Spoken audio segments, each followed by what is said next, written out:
I am Doug Friedman. And I am Meredith Levy. And this is your Mental Breakdown. Breakdown. Never gets old. Licensed psychotherapists and fairly decent acquaintances. Although I'm going to bust you right off the bat.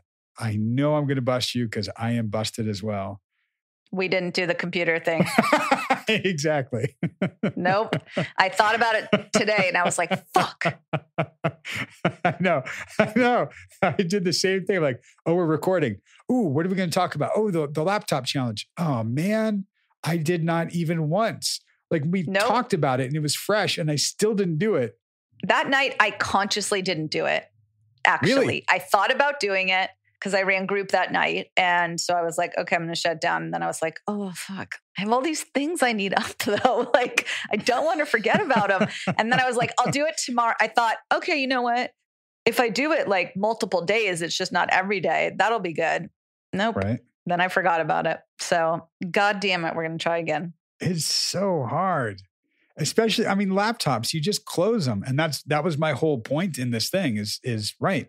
Everything is still right there, right below the surface. Like, yeah. If I put a sticky on my computer, I'll do it. TBD if I put the sticky.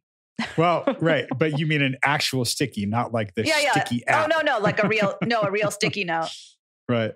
I tried the sticky app on the computer for a while and had like all these different things. It doesn't work for me.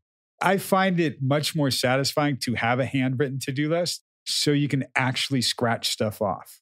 Totally. I love to-do lists so much that sometimes if I forgot to put something on my to-do list, but I did it that day, I'll write it on my to-do list after and then cross it out because I feel like I should have that pleasure of crossing it out. Speaking of to-do lists, you recently did a closet clean out with your niece. That was just brilliant. The best part of it is she's 17. She sat on her bed. It was me and her boyfriend was over. And we're both very type A. And so we just held up things. And she was like, yes, no, give away. That's trash. Keep, give away. Wow. I'm like, this must be really exhausting for you. I'm a big fan of cleaning out the closet, but when I was younger, it was like the Acme cartoon closet where, Me too. You open the door and it all just avalanches down on you. Completely. My mom would tell me to go clean my room and I would be like, okay. So I would literally just take everything off my floor, smash it in the closet, like hold it and like close the closet. And I was like, oh, clean. Yeah, you ready for this? There was at least a year, maybe longer, where the floor of my room at my dad's could not be seen. It was covered mostly with clothes. Oh my God. Yeah. And, we had a washer dryer downstairs in the garage. Right. I never did laundry. So what did you do? I threw it all in the closet and I would just throw my clothes in the closet. And I don't know, what would I do eventually? Like probably bring clothes from my mom's. I don't know. Oh my God. That's fucking amazing. I'm sure I did like, oh, I'm all out of clothes. I guess I'll do a load of laundry now. How do you do it? How does it work? Okay, cool. I did it. And I never really got busted until my dad like opened the closet. And the closet at his place was these sliding mirror doors. Yeah. Right? That revealed this. And it was a pretty big closet and just full of clothing, like stacked pretty high. Like it wasn't like, oh, there's some clothes on the floor. It was like waist high of clothing. So he was like, son, this is not okay. And he bought, I think, a giant trash bin and stuck it in the laundry room downstairs. And I was like, you need to keep your clothes in there. And when it's full, you need to start washing your clothes. Like, okay. So I stuffed it like so full. And I remember distinctly the most disgusting thing that I really hope changed how I did this, but I don't think it did. As I was putting these clothes into the big bin downstairs and I'm lifting everything and I'm seeing the floor of the closet, I saw plural roaches. Oh. Cockroaches were in my room, like living in my old clothing.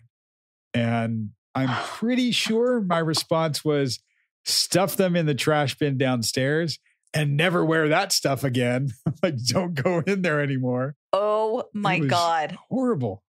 Roaches are one of the few things that really make me high step out of the way. Like they give me the heebie-jeebies. Yep. Not a fan. I concur. Speaking of heebie-jeebies, you were very excited to hear some potential governmental news where something's getting, there you go. You know what I'm talking about. Yeah. June 1st, right? The government has to reveal to the public everything about UFOs, because that is one thing I do want to know. So interesting. I don't know what they call them now, not UFOs.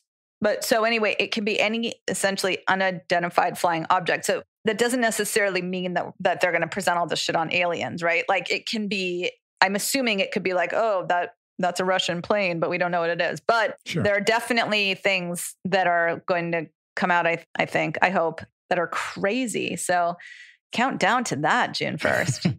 But it doesn't mean we get to go tour Area 51 or anything like that, right? I mean, I don't know. Maybe we will. Do you remember, of course you remember, the X-Files? Yes. For those of you who don't know what that is, look it up because you're too young. Yeah. Speaking of too young. There we go. Drew he's no longer too young. I think what he's realizing in a lot of what we've talked about last week and this week is being an individual and being an adult and really getting there. It's cool to hear him getting there, his progress. It's just great. That's all I have to say. It's fantastic. And where the session starts, we kind of cut a few things right in the very beginning, but he was telling me about moving his apartment. He's moving from his old place and he's moving to a new spot, which is actually the same spot he lived when he first got to LA. So it's almost like moving back to something that he thought he outgrew or something. Anyway, you'll hear what he says. Stick around, listen up. Don't look. We will not see you later, but we will talk at you later. in just a little bit. That's right.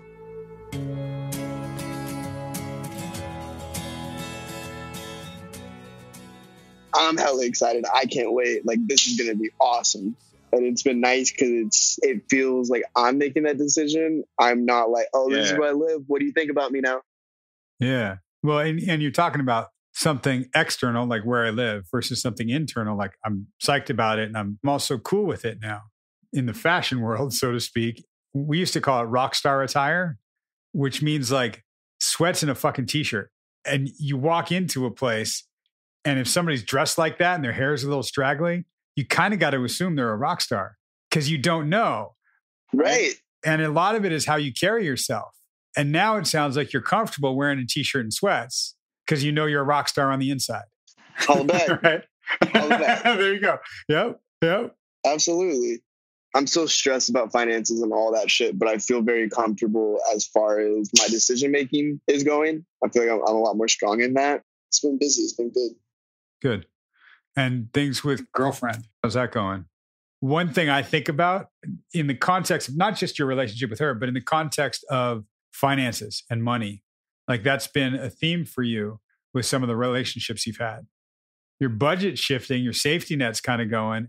In previous relationships, you were taking care of people. And part of that was the money thing. Part of that was just like being you. But I wonder how that is now, how open you are with her, how humbled you are with yourself and comfortable you are with yourself with just saying, yeah, this is where I'm at right now. It's been a learning lesson in probably the best way possible as far as that's concerned, because I don't feel any pressure as far as like having like $7 in my bank account. Yesterday, I woke up just kind of on the wrong side of the bed. Just one of those mornings where I wasn't really feeling very good and kind of sad and not really sure why and just kind of like going through it. And I mean, I think I snapped at her. I said something. And I'll relate this back to finances, I promise. So I was like, I'm just off today. I don't feel good. I'm sad. I don't know why. I don't know what's going on. She's like, well, do you need to cry about it? I was like, yeah, I think that's exactly what I need. So we just sat and I kind of cried for a minute and I felt a lot better. And she's like, what's got you so stressed out? And that kind of opened up the conversation of like, well, I'm looking for a job, finances, this is where I'm at, and this is what I'm going through. And I don't really know what's going on. I've never done it like this. And I'm scared and I don't really know what to do. And she was like, it's okay. I'm scared too. We kind of had that conversation of, it wasn't a reassurance of like, I'm not going anywhere because you're broke. It was just a reassurance of like, we got this, we'll be okay. We're going to figure it out. This is part of life. And we're still young. I think part of it is that reassurance that I'm not going anywhere because you're broke. That's actually the fear that she's going to abandon you because I'm broke. I'm not good enough. Something's wrong with me. I'm not.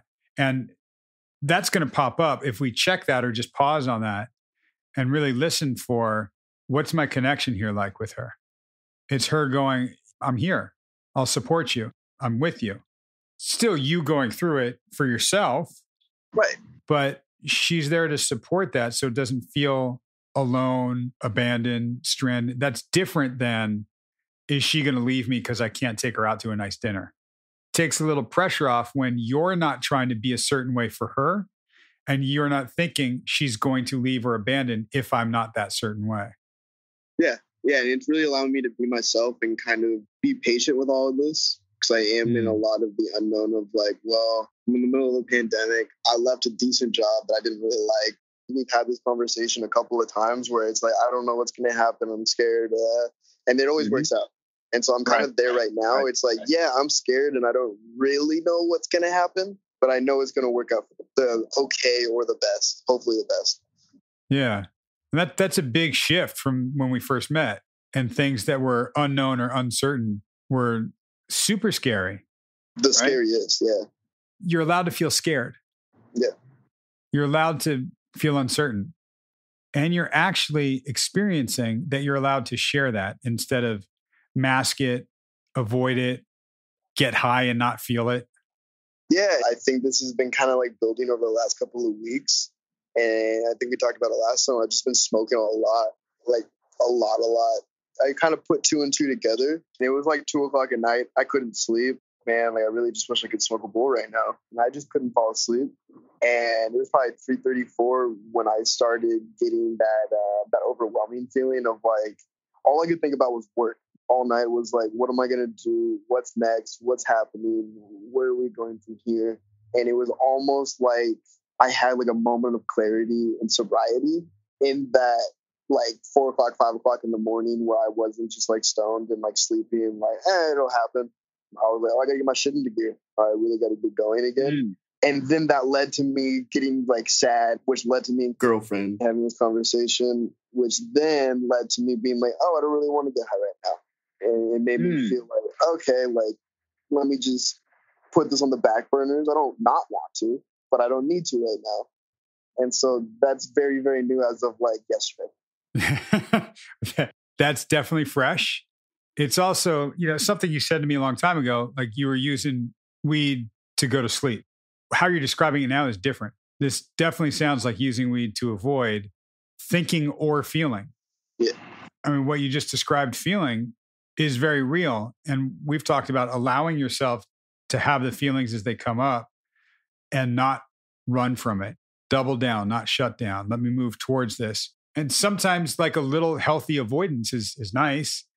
But what you're describing and what you've been talking about the last few weeks of smoking a lot and a lot being uncertain, fresh being last night. Yeah, these feelings have been there the whole time. We've just been putting them in a cloud of smoke. Yeah.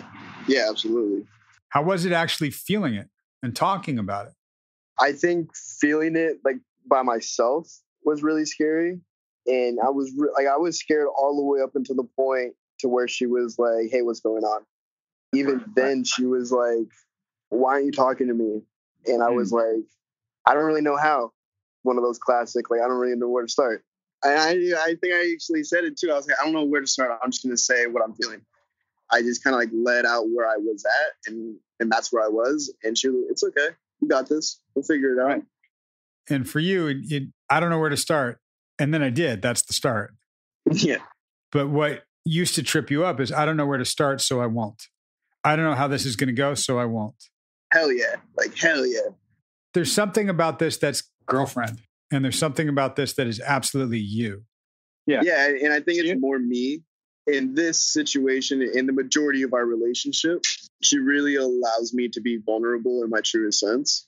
And so it felt really good and really freeing to be able to be comfortable enough around somebody, and not just my girlfriend, but as a friend. It felt really good as a friend that she was there. Yeah. It's funny because you're talking about feeling comfortable enough to have uncomfortable feelings. Well, and it was more comfortable just to say, no, I'm okay. No, it'll be fine. Right. That was my comfort zone. I'm good there. Like, I'm really good there. And I've actually found that I'm a lot better when I'm in the opposite of, no, I'm not okay. And being able to talk about that, the hardest part is starting. Now that I'm thinking about this and saying it, it's really fucking simple. But the hardest part was just me stopping her and being like, hey, I'm not okay. I'm just not okay today. And I could have started my day like that versus going through half of it and having like a weird, like, something's wrong. I don't know what's going on. So that's something I noticed that I want to practice on. Hey, just to let you know, I woke up on the wrong side of the bed today. Yeah, because there's a difference to me about feeling comfortable and feeling comforted. I don't know where to start. I'm feeling a little off. No, I'm not okay. Those are uncomfortable feelings, but the comfort comes from, secondly, sharing it with her, primarily acknowledging it, like you're saying.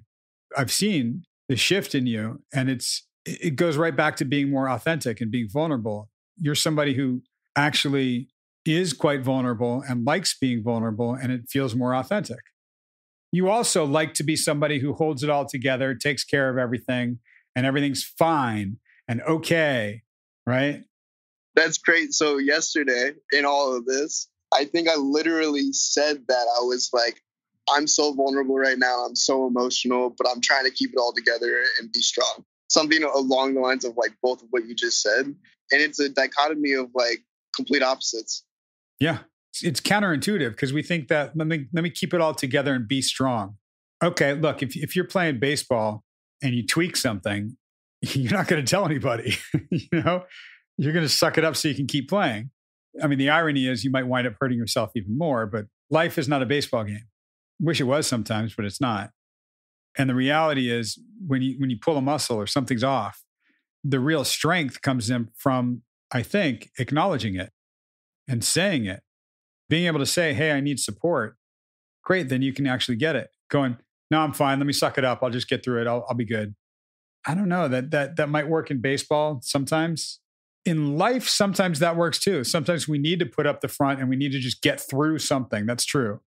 Right. But we're talking about having an emotional connection with somebody. And again, primarily it comes from you internally. Then it comes from the relationship. But you internally going, hey, I'm not okay right now. I don't feel good.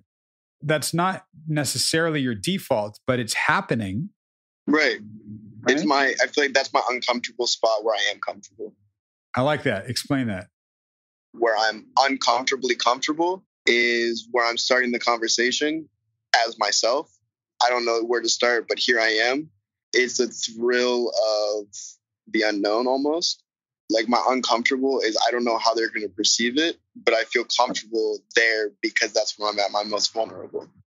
Yeah, and that's huge. It's less about I'm going into the unknown, this vast nothingness that I just don't understand, and more about I'm actually aware of I'm not repeating the thing that's familiar, the thing that I know, the thing that is comfortable. And I think you're experiencing it emotionally. You're experiencing it in terms of financially and what that looks like and the mental gymnastics you have around that too. As I say this, what's hitting you? What are you thinking? I don't know why, but my head just went to my mom and the whole texting thing. I haven't been initiating it. And I found that she hits me up every once in a while. It's one of those things where it's like once in a blue moon and that's cool with me if that's how it is. Like, okay. What's that shrug? You're shrugging when you say that, when you went, it's okay. Like that. That's a big shrug, man. I knew you were going to say that. So, no, and it's where I want to be is I want her to hit me up every day and I want her to want to talk to me as her child. I want that connection with her as my mom. That I'm busy and she's busy and like maybe it's just not an everyday thing. And that's okay. Like it's okay. Yeah, dig into that. I want her to call me every day. I want that connection. Tell me about that. I think by me saying I want her to, another way for me to say that is I'm afraid if she doesn't, something's going to go wrong. That's some pressure. Yeah, and I think I'm doing okay with it. I'm trying to deflect that pressure back to her and not take it onto myself because it's not my pressure to take. But I think I'm missing her more than I ever have. Yeah. And I hear in this too, like not just the pressure, not just the missing her, but that's going back to feeling very scared. Yeah. Feeling very uncertain, feeling out of control. Something could happen to her. She could do something to herself. And that's sad and that's scary. And we're powerless. What you carry, we've talked about it before, is an obligation and a choice to stay connected with her, to stay hyper vigilant about her well-being. Mm-hmm. And you've had some moments for sure in the last maybe 6 months where you've been able to detach from that and not take it on as it's ultimately your responsibility, because it's not. But you recognize that you're still going to feel that pull, that fear, that worry. I want to honor those feelings if we can. I don't think the way I feel about my mom necessarily will ever go away. I'm always going to have that fear, that scared, that what if something happens? But I think I'm getting better at how I deal with that feeling versus letting it completely like just overwhelm me and control me. I think I've done a lot better of like, yeah, I still feel that. Like I'm still scared for my mom right now. No idea what she's doing or what's going on. But at the end of the day, I'm getting better at living my life and not living her life. I like that. I don't think you're living her life, but I think there's an element where you still feel that obligation, maybe less choice now, to check in with her, to make sure she's okay, to be the good son, be perfect, any of that stuff. Right. And there's something in all this, like we're worried about losing her, about something could happen. But I think holding that's a very old place and a wounded place for you. And it started well before the OD, the first or second. You're nodding emphatically. Like, how do you know that that's true? I mean, before the OD, I had that night in Canada with my brother. Even then, I was dealing with, okay, my brother's leaving, my mom's going to leave, my dad doesn't give a fuck. Where do I play in all of this? Maybe subconsciously, maybe consciously, I'm not sure. When my brother and I got in our first like initial like big fight that kind of like changed stuff for us. Right. I think that was a moment for me where I made the choice of, I don't want to play a behind the scenes character. I want to be in this and try and fix it. When you said maybe it's happening subconsciously, absolutely is. Yeah. There's stuff that happened to us from 0 to 3 years old that significantly impact us and impact the way we process, the way we think. And I don't know about you, but I don't remember very much from 0 to 3. You know? Yeah. I'm sure there are things that just happen environmentally that isn't anybody's fault. We can blame mom, we can blame dad, but that doesn't do any good ultimately. And you don't really want to blame them. If we just look at it's the circumstance, and again, 0 to 3, we don't know much. But if, for example, some of your basic needs weren't getting met, some of the feeling love, feeling support, feeling like everything's okay, if that wasn't happening, then we missed that. And if on top of that, what might have been happening was somebody not being present. What we might know or recognize is that at that very early age and those early stages of developing how we think about the world, something was missing for me. Something wasn't okay. I mean, I don't know if I'm just speculating here, but from 0 to 5, my dad was always working and my mom was running a fishing resort. So like they weren't really around. I mean, that's huge because it's not like, oh yeah, that time that I was 4 years old and I fell into the water and almost drowned. Like it doesn't have to be that. Yeah. It can be seemingly as simple and harmless as, oh yeah, dad was just working and mom was not around. I mean, they just weren't around very much. Right. And again, it's not their fault. Not at all. Regardless of fault, your brain started to make sense of things a certain way, started to formulate things a certain way. Your emotions were developing and you're making sense of things. And we play that out in our adult life. And we play it out often based on our patterns. And it is deeply subconscious in that level. When we can bring it to our consciousness and look at it and go, wait, why am I doing this? We can understand why if we look back and see how we were and what was going on. We can also go, wait a second, that's not accurate. That's not true. Let me check that out. And then we can move forward based on how we actually want to be. Mm-hmm. I have a question about that. And I'm putting myself in my dad's shoes. And so he's out busy trying to build a business, do his thing, all that shit. Meanwhile, me being a kid, not understanding why dad's not home, it's such a weird life thing because he's out there trying to give me my best life. But then I'm sitting there crying because he's not there, not understanding why. But then it takes me 20 years fast forward to be like, oh, yeah, it's because he wanted me to have a better life. It's just one of those weird things. And I don't know if that still affects my subconscious, even though I understand why he was doing what he was doing. Yeah, that's great insight. I mean, the easy answer, and I'm going to give you a hell of a lot more than the easy answer, is yes, of course that affects you. Right. Absolutely. I mean, what you're talking about is his intention was good. Right. Noble. He had noble intent. He was working to give you a better life. Okay, cool. What my experience of that is that my daddy's not around. It explains it. It doesn't necessarily excuse it or erase it. It still happened. I grew up at a very early age without dad around. I think a lot of my relationships too, I look for intent and not my experience. And so I also think I get wrapped up in seeing what people wanted to happen and looking at whatever situation might be for that versus, oh, this is what really happened. It's still there and it had an impact. And it affected me this way. Right. Because for you, what we're seeing and what we're talking about is you do often see people's intentions. You go, oh, if they had noble intent, then it's okay. But is it?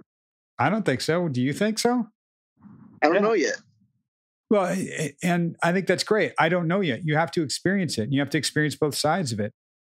I think I have trouble more in the gray where it's like, that could be borderline, like not okay, but okay. I think that's where I get lost because I want to see the good in people and I want to see everybody for their best intentions versus allowing myself to see what they are or action wise for what it really is.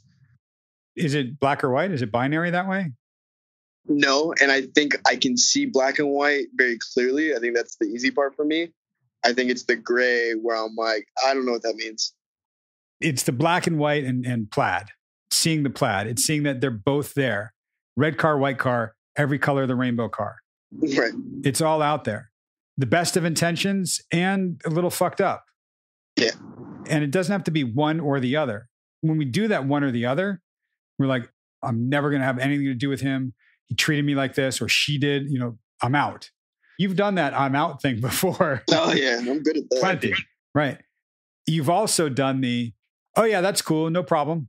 Yeah, no, I understand. Yep. And if we look at that as a spectrum, not a one or the other, but a little bit of both, and understanding that there might be good intentions and I might react to it a certain way. I might have certain feelings about that. In the case of your dad not being around at an early age, I understand why. Mm-hmm. And the impact was my daddy wasn't around. That affected me. It doesn't have to be his fault. It's just the circumstance and what happened. I'm thinking about some things back with old girlfriend that she would do that were a little sus. Super sus. And you were trying hard to see the good in her, to see, like you said, she did enough of the little things. Yeah. And the little moments. She put her hand on my back at the table at Vegas. Awesome. So she can fucking pop pills, get drunk, be all kinds of crazy, do whatever she wants to be. And you were justifying it the whole time. Like, well, she's young. She just wants to have fun. It's cool. God, yeah. Like when I'm seeing it and hearing it like that, like that's so dumb. Like it's just like, DJ Khaled, congratulations, you played yourself. Because it's like, right. How in any world is a pat on the back okay to go get fucked up and pills and everything I'm against? It's in a irrational response to what's going on, and the opposite spectrum of, oh, everything's so bad. That's me saying, oh, everything's so good right now, when like really it's not. Right. And it's recognizing that, oh, it doesn't have to be one or the other. It could be a little bit of both. I don't have to have this strong reaction. A hand on my back doesn't make all this stuff go away.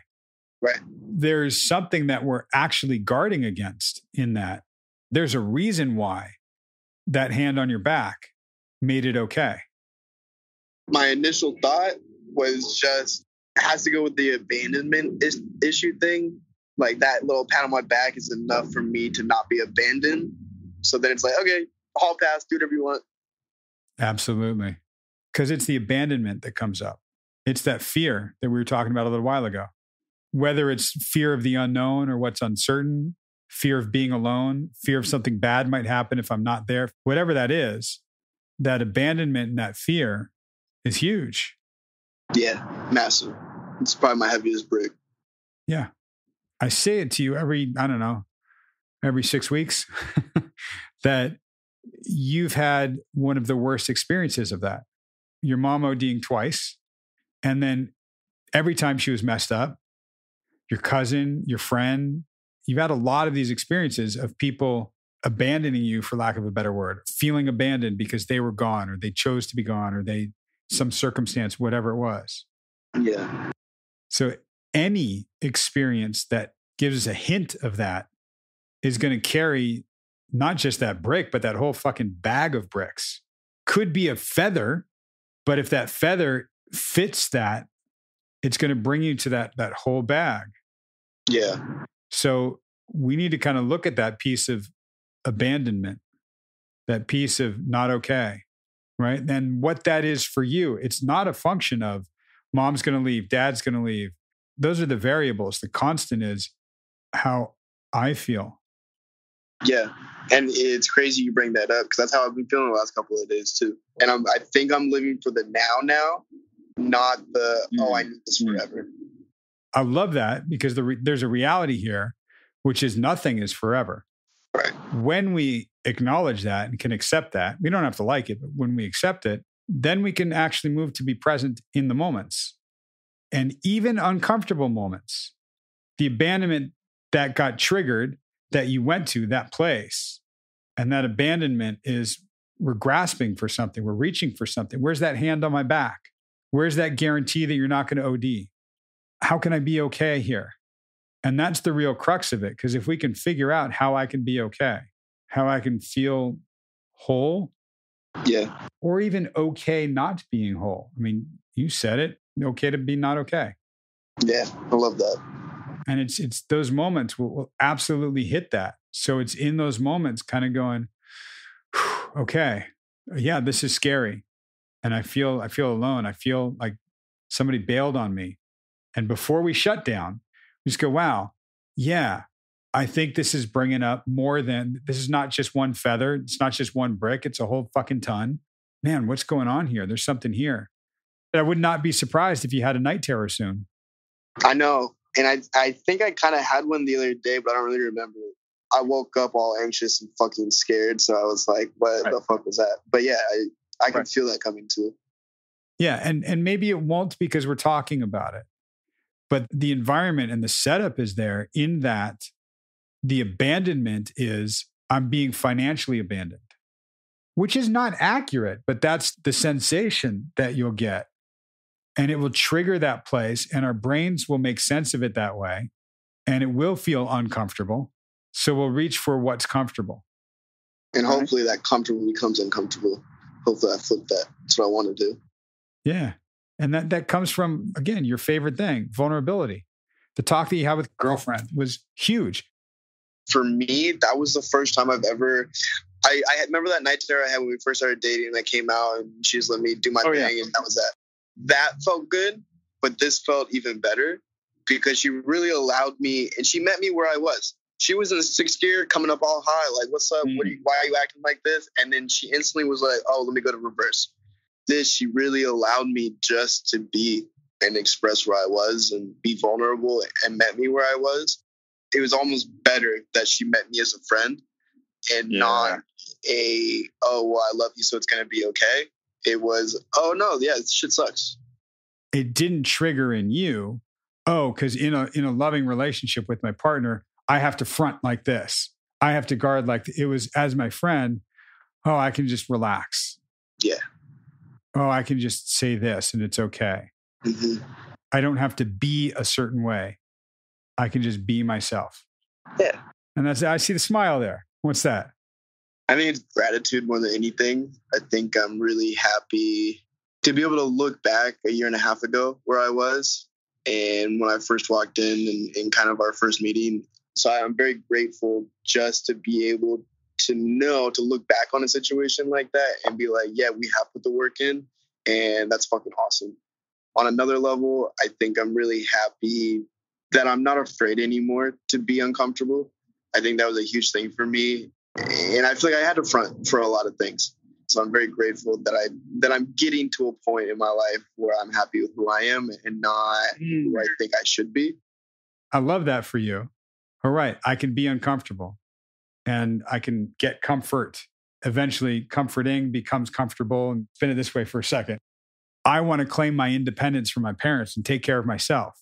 You've said that to me. But then they want to pull finances? Oh, fuck. I'm being abandoned, so to speak, as opposed to me being independent. Right. So we're finding that balance because the reality is, it really is you being yourself, growing, being your own person, being how you want to be in the world. I really like that abandonment versus independence. That's huge. So I can either choose to feel abandoned or I can choose to be like, oh, no, I got this. I'm independent. It's the same thing. It's just different perspective. Feeling that independence is going to be more empowering. It might also be scary. Look, the abandonment is a wound, and we'll tend to that, and we will heal that. The independence is amazing. What a gift.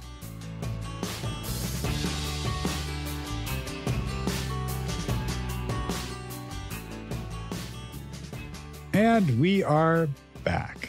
We sure are. So I liked how you talked about being like internally excited as opposed to like the external validation. Right, right. And one of the things you first jumped into was Rockstar Attire. And I have so many thoughts about this because living in LA my whole life, like it's not fancy and it's not. So you can go to the nicest restaurant and get away with jeans. Oh, yeah. It's all about the attitude you have when you walk in. So was he saying he was excited because he was moving, but was the whole thing about even though he was moving back to a place that he lived before, he can still do it with confidence? Yeah. What was really cool and what we were kind of hitting that was probably unclear because we didn't want to give too much about actually him away, that he was moving back to a place where he first was when he came to LA that was really comfortable for him. And he's familiar with it. It's comfortable. He's stoked about being there. But there's some, I don't know if I'd call it stigma attached to it, but it's not a very hip place to live. Right. If people heard where he lived, they'd kind of be like, oh, really? But because he was owning it, he was more comfortable with himself internally. Being there, like him being stoked, was like, I'm not just stoked because I've got like this amazing place to live in Malibu on the beach and this, that. No, I'm stoked because I feel like it fits me and my comfort and the familiarity that I want more. So he can own it and tell people about it without any issue. That's awesome. Okay. So one of the things is, and this is not a judgment, but this is a question / clarification. So Drew talked about that he said he's been smoking a lot, not just a lot, a lot. And then he talks about not being able to sleep one night. And he said, I wished I could smoke a joint or whatever. And I was wondering why he couldn't, or if he was just choosing not to. But then he talked about a moment of clarity and sobriety, which I liked, about him needing to get his shit together. And I was kind of thinking like, haven't we heard this before? And again, he's 25 and doing amazing and has come so far. Mm-hmm.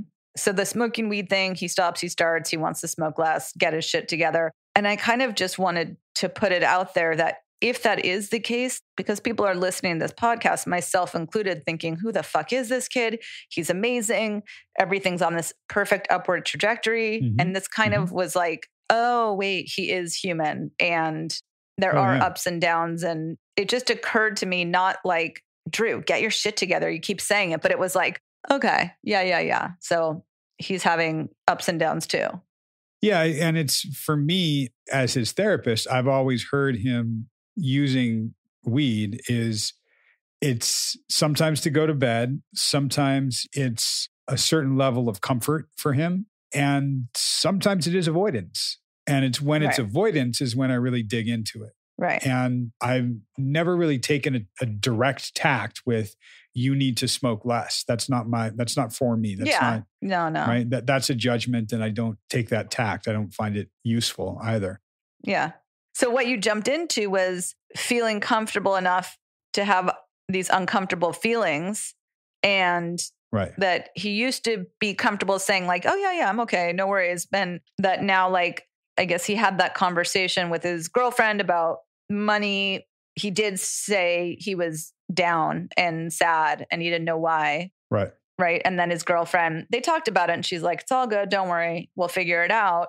And I guess what he said was he wished he had started that day more authentically so that he didn't go through all that and then finally tell her it's about that. So I think he was saying like, yes, I'm definitely moving towards being comfortable enough to be uncomfortable. And I want to work on that more. And then you guys talked about, which I noted, I loved, comfortable versus comforted. Yeah, we've hit that a few times. And for him, his kind of go-to is when he feels uncomfortable, he's going to go, which most of us do, to something that soothes. So what soothes? And for him, it's weed, or it's clinging to somebody, whether it's parents or a relationship, and him realizing he can move towards the uncomfortable things, the double down, don't shut down. Right. What I thought was really cool was that he started telling me all this with like saying, I think he said, I told her I woke up on the wrong side of the bed. Yeah. So he just kind of had this feeling that he was a little off and he didn't know what it was. And when he woke up at like 3-4 in the morning, whatever it was, he didn't want to just get stoned and fall back asleep. It was like, well, what's going on? And like you said, that led to him having the conversation with her and really just being like, yeah, I just don't feel great. And being able to say that, even him saying, I wish I'd started the day that way. Like, okay, but you got to that point in the day. Like you got there. And saying, I wish I'd done it earlier. I didn't hear him beating himself up. I heard him saying, wow, this felt so good to do this. Now I know I can. Yeah. And I think, so one of the differences I just want to know. So he talked about feeling comfortable enough to have uncomfortable feelings, which I love. Great line. Yeah. One of the things that I talk about with my clients is being comfortable in their uncomfortability, right? So it's kind of like, I'm used to being stuck in this fucking chaotic life that I have. And so I'm just going to stay in it, as opposed to what Drew was saying sounded like he was comfortable enough to have these and be able to have and feel these authentic, uncomfortable feelings and even share them. So it's different. Yeah. Well, and you just hit a key, like being able to share them. I didn't say it to him in the session, but what he was describing was when it's just me alone, it's too scary. I don't like to go there. And he has been in relationships where he hasn't felt like he could go there with them. It wasn't very supportive. He has one consistent relationship now where he can go there. That's the relationship he has with this therapist. And he's experiencing what it's like for him to go to these uncomfortable places and have it go well. So it makes him more inclined to try it with somebody in his life, like he's doing and experimenting with her. Right. I really like that he's seeing this in himself. That's the strength in himself and the comfort in himself to be uncomfortable. It's okay. Yeah. And he talked about how being vulnerable feels more authentic, and he feels better taking care of other people and keeping it together. And he said, yeah, it's a dichotomy of complete opposites. And I was like, yes, dialectics, my friend. Right. Little grasshopper, you are growing. It's funny because I brought it back to an analogy of something that he knows very well because he played baseball. So I brought it to baseball. Anybody that's played sports and in many other things, it doesn't have to be sports, it can be dance or whatever it is, something physical. If you get hurt, you often don't reveal that you got hurt because you're supposed to play through the pain. Right. If you admit that you're hurt, you might play less or you might get pulled and you don't want to. You just don't tell anybody about it. And you suck it up and you keep going. And the irony that I said in the session, the irony is you might wind up hurting yourself even more or hurting a team by playing hurt. Right. I think a line that you liked because you mentioned it to me earlier, right? When I said, life is not a baseball game. Yeah. You don't have to just play through the pain and be hurt. And I just want to differentiate that between something. So, because then you said something like, sometimes we need to put up a front and just get through it. Right. Yes. And sometimes it's not putting up a front, right? So like as therapists, I mean, this happens naturally for me because I get so engaged with my clients, but there are times where, okay, let's say I had a huge fight with my sister and right before a session starts. So it's not that I'm putting up a front. I'm taking that issue, I'm putting it in a box, I'm putting it on the shelf. I'm not shoving the emotions down. Right. I'm doing what's effective. I'm going to take it back off the shelf later at some point. Yeah. And that's something that Drew and I have talked about quite a bit, especially because he stumbled on this word and now he uses the word and can say it very well, compartmentalize. Right. It's a great tool to compartmentalize something as long as later you open up the compartment to mentalize it, look at it, think about it, work through it. And certainly, I think in the context of what Drew's talking about, what you're talking about, yeah, you don't necessarily have to put on a front. Sometimes you do, because if you are completely open and vulnerable and honest and just say, yeah, I'm having a really hard day. I'm going to work it out with my therapist later. So let's just keep going with whatever we're doing. Whoever you say that to, that might throw them off. Yeah. It doesn't really work. Nobody talks like that. But if you have that as your inner dialogue in your head, sure, and go, okay, this is going on. I'm going to compartmentalize it, stick it over there, open it up in therapy or with a friend or whenever I do. And I can keep going with whatever I'm doing and be fine. Right. That's fine. Sometimes we do that. And what I was saying about the real strength in getting support is coming from recognizing when, if you were playing baseball and you were hurt, you couldn't play, like saying, hey, I'm less than 100% right now. Let's have somebody else step in. Telling somebody that you're less than is really hard to do, but it's super strong and people will surprise you with how much they will come around to support you, I think, and I hope. Well, right, exactly. And so he took the leap of not initiating text with his mom. Right. And he said that she's been texting him sometimes and it's okay that it's not an everyday thing, even though he wants it to be an everyday thing because he's afraid that if she doesn't, something might go wrong. Right. And then he said he's missing her more than he ever has. And I thought, wow, that's got to actually be a nice feeling. And that's something I think is often true and we forget about because technology is so instantaneous these days. Right. And I wrote down, this is choice versus obligation. And the next thing you said is, this is choice versus obligation. I was like, good on you, Mayor. Right. It's really interesting how he was walking through this to me. And something that I heard in listening back to this episode was there was such a great moment in here too, where I know we're getting at something. We're talking about his attachment with mom. We're talking about abandonment. And what we're talking about, you and I, about staying connected and that constant texting or staying in touch. What is it about needing that attachment? It's that fear of abandonment, fear that something will go wrong if I'm not around. So in the session, when he said to me, I'm not texting her and it's cool. Like she'll talk to me like once in a blue moon, whatever. And I saw him shrug and I went, wait, hang on, you're shrugging. What's that? Because he's saying something, but his body was doing something, showing me that he doesn't believe what he's saying. And he even, as I said that and pointed it out, he goes, all right. I knew you'd see that. All right, well. Totally. And that's what really led him to the point of saying, I miss my mom. I miss my mom and dad. Yep. It was bringing up some of the, as I said, the issues of attachment and abandonment and looking at some of that. And what's really cool for me hearing it in the episode is he's recognizing how hypervigilant he's been about staying connected and not letting anything happen. And that's the dichotomy and the dialectic that you love of holding both things. I want to be an individual and grow and move away from my parents. And I miss my parents and I'm scared that something will happen. I have both of those things are true. Totally.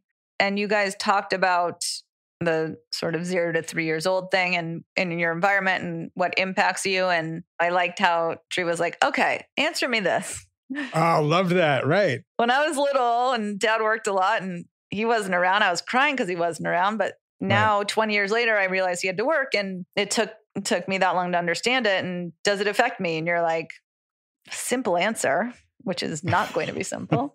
Yes. And then talking about intention. And I do give a lot of, I don't know if it's leeway or when I think about someone's intention. And this is what you guys talked about. And he brought this up like, oh, I think a lot of my relationships are focused on the intention and not the experience of what really happened. Right. And yes, total dialectic. Their intention is good. And they treated you like shit. It's not okay. And it's that radical acceptance piece, right? Like, okay, it's okay to look at both. And when we're just taking crumbs from somebody and he laughed and he was like, how the fuck did I think it was okay that like I got a pat on the back from my ex and then I got to justify her just being basically a wreck and treating him like shit. Sometimes we take crumbs and hopefully we learn from that and learn that we deserve and want more. It's so interesting to hear him making all these links. And he's linking like, oh, the abandonment issue with mom is the big one. And he's feeling it like, oh, I don't want to abandon her. And then he brings up dad. And it's kind of like, wait, I got a question. Yeah. What about dad not being around? Did that affect me? You know, which is great because he's looking at, that was a different type of abandonment that he felt. And he's processing this. And then he's looking at people that will, in his life, that will do the little things and he'll overlook the big things or make a leap and draw a conclusion about their intention based on a little thing that they do.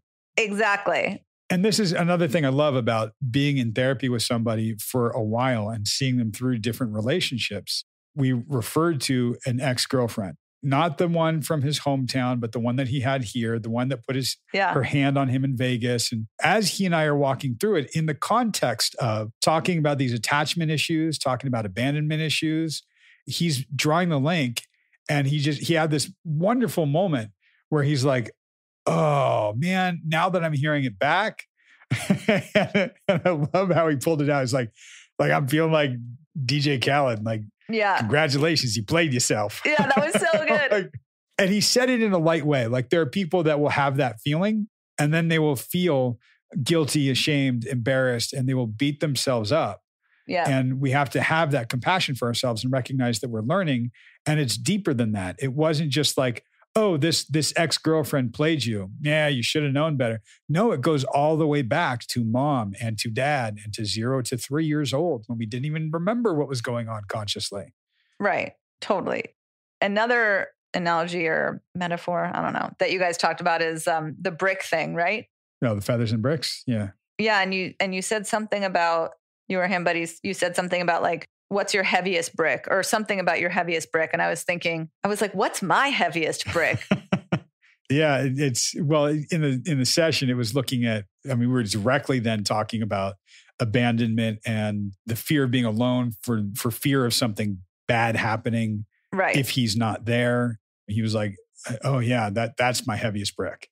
Yeah. I love that. Yeah. We carry that with ourselves. Don't even realize, like we've talked about the ton of feathers or ton of bricks, like what weighs more? Right. Tons a ton. And we just carry this stuff and we keep it in our bag and we can empty it out every now and then. Some of these things just sit at the bottom of the bag and don't really get emptied until we get to pull it out in moments like this and subsequent moments where we'll talk about, oh, this is your heaviest brick. Can we pull it out of the bag and talk about it and look at it? Can we break it down into like rocks so it's not just a brick?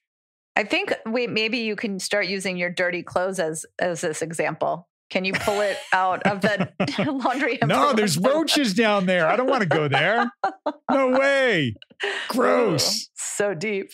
And then I think you guys talked about, in abandonment. And then you talked about, are you being financially abandoned? Which is a big thing. No, he's not. And it may feel like it, or sure, is that part of it? But no, not in reality. And you guys talked about one of the things at the end that I really loved is how independence is a gift. And I think we talked about that last time. And I was saying that becoming financially independent from my parents was the most amazing thing that's ever happened. And independence in whatever way is such a gift. And I think there's a difference between independence and having to be independent because someone leaves you. Well, it's not being abandoned. It's choice versus obligation again. It's being alone by choice. Maybe you're not choosing to reach out or choosing your support, but it's there and it's okay. It's new and it's different, and something that he's been walking through so much the last few weeks, which is really cool, is a lot of unknown territory. Couple this with he's moving back to an area that he used to live in. So there's something familiar about that, but it's unknown to a degree of like going into it this way. But he's internally starting to really shift and starting to be different in this. It is anxiety producing, and that's okay because we get through it. And I even said to him towards the end of the session, I wouldn't be surprised if he had a night terror soon. I know. I thought to myself, did you just fucking plant that in his head, Doug? And then he was like, no, I think I just had one. Well, and I wanted to normalize it because I could see for him, like, wow, there's a tremendous amount of anxiety, normalizing it for him that because of everything that's coming up and you're processing it, your system is going to kind of go, wait, what is this? Right. That's what we're working through now actively. It's pretty cool. It is really cool. I think all of it is really finding a way for him to be comfortable, feeling uncomfortable, and at the core, comfortable being yourself, your true self, authentic self, and being able to say like, I woke up on the wrong side of the bed. I'm just having a bad day. Yep. I'm okay with that. And he even said earlier in the session, I think it's not I'm not okay and that's okay. He's like, I'm not okay. And that's, it's not okay. I'm just not doing okay today. Right. He is okay with that, which is pretty great. Similar to when he said, I love that 10% disappointment. It's recognizing, maybe there's 10% uncomfortable and that's okay. I can be okay with that now. Yep. It really does make me very proud of the work that we're doing, of the work that you and I do as therapists, of the work that clients do when they really want to change and they're really looking at some of their issues. It's phenomenal. And I hope that you guys out there are really hearing this stuff. And I'm aware that it's a show to you and it's to a degree entertaining, but hopefully it's helping you guys and helping you guys grow because that's really what it's all about. Amen. Stick around. We got more coming up next week. We do indeed. You will hear some further growth and tell us about your growth. Find us on all the social media places. If you haven't already, please write a review for us. That helps us out too. I never say that, but it does help us out a whole lot. If you write a review, love us, hate us, don't care about us. It can be anything. Sure. You can tell us about your underwater basket weaving class. And that would be fine. That'd be so cool if somebody actually did that. Cool. And we will talk to you next week. Bye.